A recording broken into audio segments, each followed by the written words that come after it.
നാഗചൈതന്യ ശോഭിത ധൂലിപാല വിവാഹം ഡിസംബറിൽ നടക്കും. തെന്നിന്ത്യൻ സിനിമാ ലോകം ഏറെ ഉറ്റുനോക്കുന്ന താരവിവാഹങ്ങളിൽ ഒന്നാണ് ശോഭിത ധൂലിപാലയുടെയും നാഗചൈതന്യയുടെയും വിവാഹം. കഴിഞ്ഞ ഓഗസ്റ്റിലായിരുന്നു ഇരുവരുടെയും വിവാഹ നിശ്ചയം. ഇരുവരുടെയും വിവാഹം ഡിസംബർ 4-ാം തീയതി ഹൈദരാബാദിൽ വെച്ച് നടക്കുമെന്നാണ് പുറത്തുവരുന്ന വിവരം. ഹൈദരാബാദിലെ അന്നപൂർണ സ്റ്റുഡിയോയായിരിക്കും വിവാഹവേദി. അക്കിനേനി കുടുംബവുമായി വൈകാരിക ബന്ധമുള്ള സ്റ്റുഡിയോയാണ് അന്നപൂർണ. അതുകൊണ്ട് തന്നെ തന്റെ വിവാഹ ജീവിതം ഇവിടെ നിന്ന് തുടങ്ങണമെന്ന് നാഗചൈതന്യ ആവശ്യപ്പെട്ടെന്നാണ് കുടുംബവുമായി ബന്ധപ്പെട്ട വൃത്തങ്ങളെ ഉദ്ധരിച്ചുകൊണ്ട് മാധ്യമങ്ങൾ റിപ്പോർട്ട് ചെയ്യുന്നത്. നാഗചൈതന്യയും ശോഭിതയും പ്രണയത്തിലാണെന്ന അഭ്യൂഹം ഏറെ നാളുകളായി പ്രചരിച്ചെങ്കിലും ഇരുവരും ഇതേക്കുറിച്ച് പ്രതികരിച്ചിരുന്നില്ല. പിന്നീട് നാഗചൈതന്യയുടെ പിതാവ് നാഗാർജുന അക്കിനേനിയാണ് വിവാഹ നിശ്ചയ വാർത്ത ഔദ്യോഗികമായി എക്സ് പോസ്റ്റിലൂടെ അറിയിച്ചത്. നടി സാമന്തയായിരുന്നു നാഗചൈതന്യയുടെ മുൻ പങ്കാളി.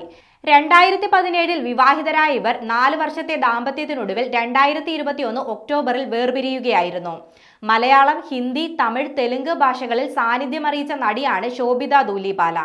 മലയാളത്തിൽ കുറുപ്പ് എന്ന ചിത്രത്തിലൂടെ ശോഭിത മലയാളികൾക്കിടയിലും ശ്രദ്ധ നേടിയിട്ടുണ്ട്.